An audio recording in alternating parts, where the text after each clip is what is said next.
Hey there guys, Bloodfist here. So, been working in the shop today. Got this thing put together. Still need to put some stars on it. So, got a vertical flag. Got my stack of flags over there. I do need to work on the blackout flag. So I need to dig it out at some point. But I guess this is just going to be a shop tour. And then I'll quit this and do another video on how I make the flags. But yeah, I got 2-foot flags, 3-foot flags. I need to make this flag. It's a 1-foot flag. I'm gonna have my name put on it. So then I know this is mine and I keep it, and then I use it to make other 1-foot flags. But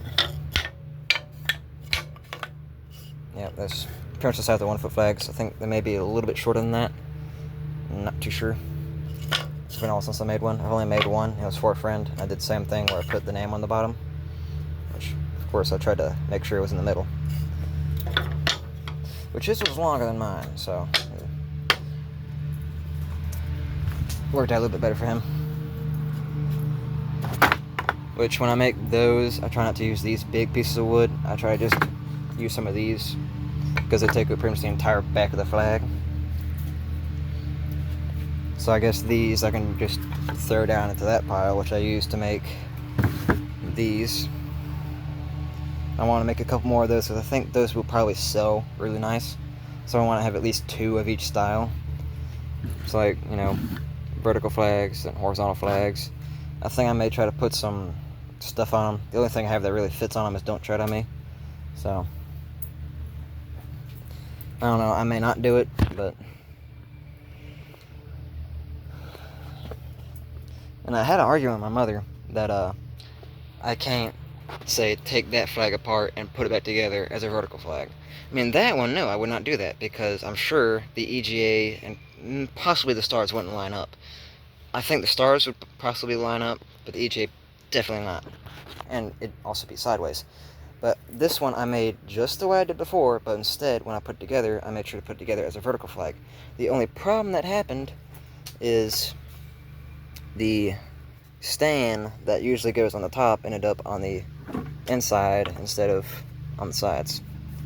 So you can kind of see somewhat of a line, especially on that one. Usually it comes out looking like that, and then the process to turn it to a vertical flag ended up with it on the inside, which ain't that much of a problem. I'm sure nobody would probably notice or care.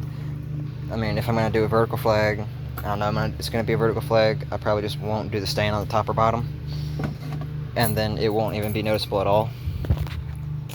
But, yep, she just did not believe that I could take a flag over there apart and put back together as a vertical flag.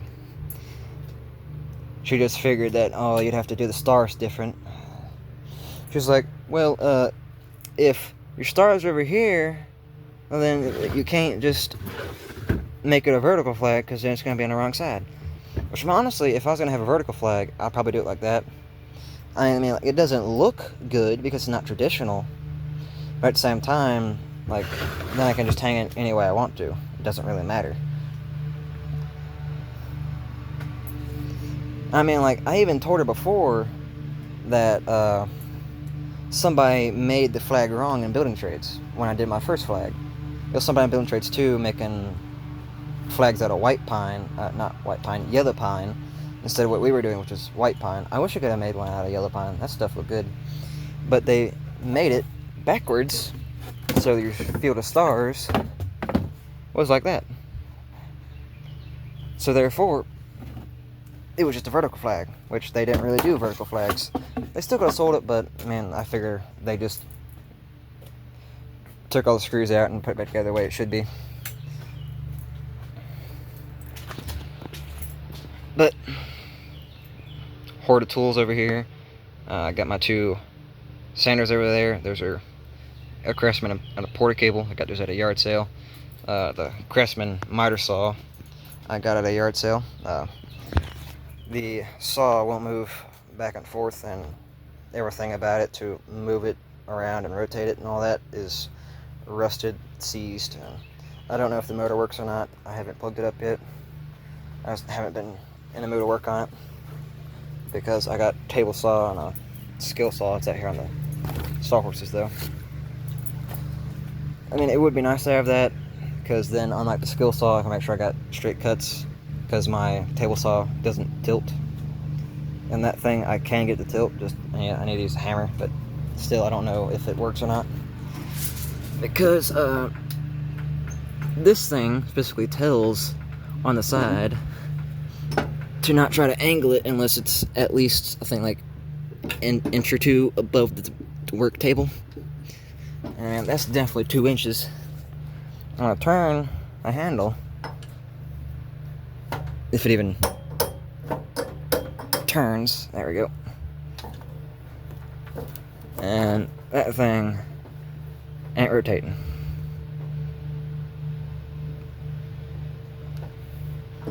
That thing is very hard to turn. I mean, it says to have the thing at least 2 inches above the work table, otherwise it may cause damage to the saw. And I presume that being that piece of equipment breaking. But I don't really need it because I got a skill saw. Kind of takes away from straight cuts, but at the same time, anything that has an angle on it would be the backboards. So, don't really matter.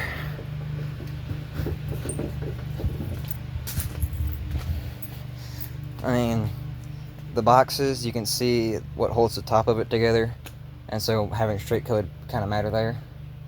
And I mean, I can do straight cuts, but sometimes just come out a little bit crooked.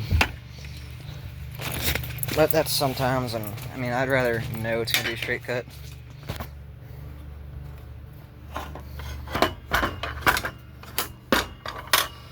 But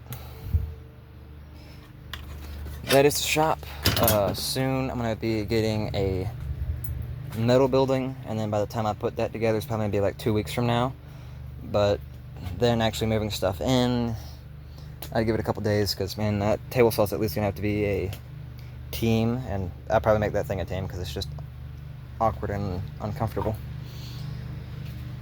And when I get there, I'm definitely going to try to work up some system to collect all the sawdust from that thing instead of just having cardboard down there. Have an actual trash can, and then tables I can use. I probably make my own wood tables, unlike these fold out tables, because I swear none of them are flat. At the very least, once you get to the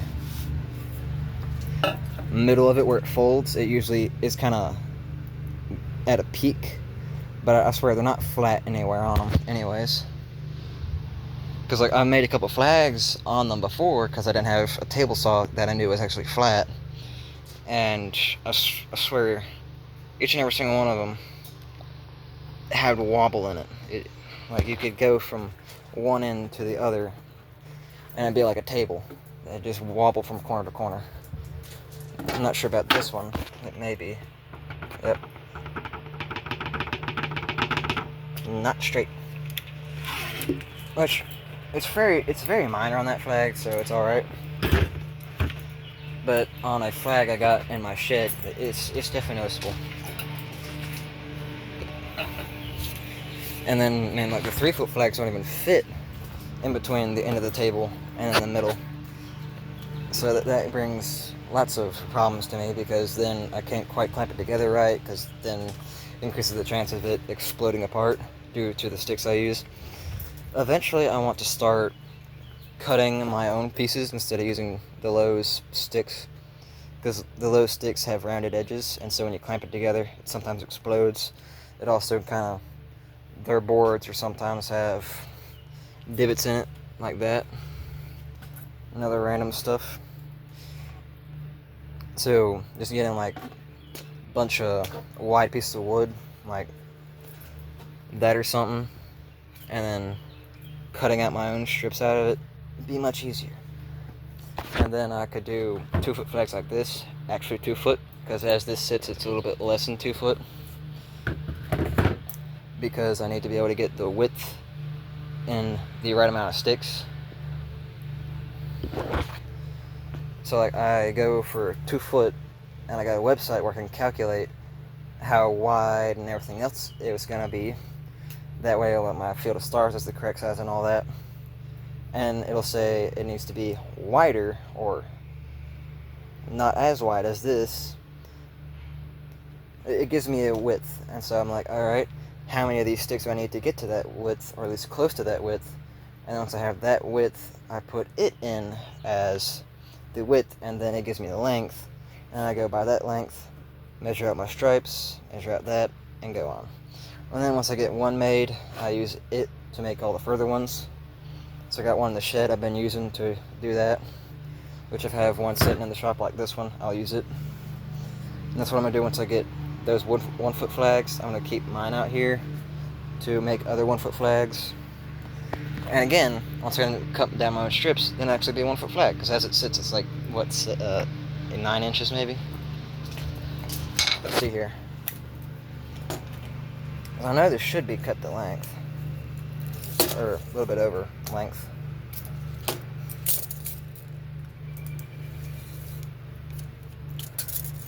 Let's see here. Look at that, it's actually cut to a foot. It's odd. But I'm sure if I find my notepad, it's probably less than a foot. I'll probably just cut it down to a foot for easy sake. But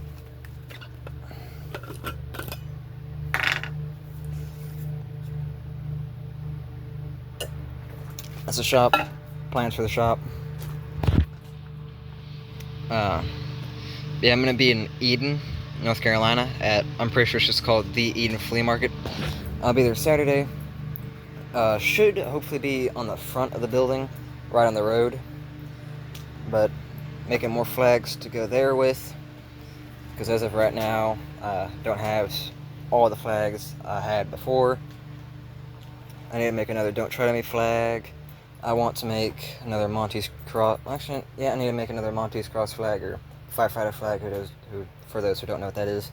Make a Puncher Skull flag. I got a bunch of flags I need to make. I probably am not going to make them all in my time frame, because I didn't know this until recently. If I was ever bored, I know I probably would have made them anyways, because, man, I kind of need them. But I shall see y'all in the next one, which I think is going to be making a flag, my process. Which, it probably will not be a flag like that. I don't know, it could be. I may be making one with the Don't Tread on Me on it. Or I could be making one of those with the unicorn spit.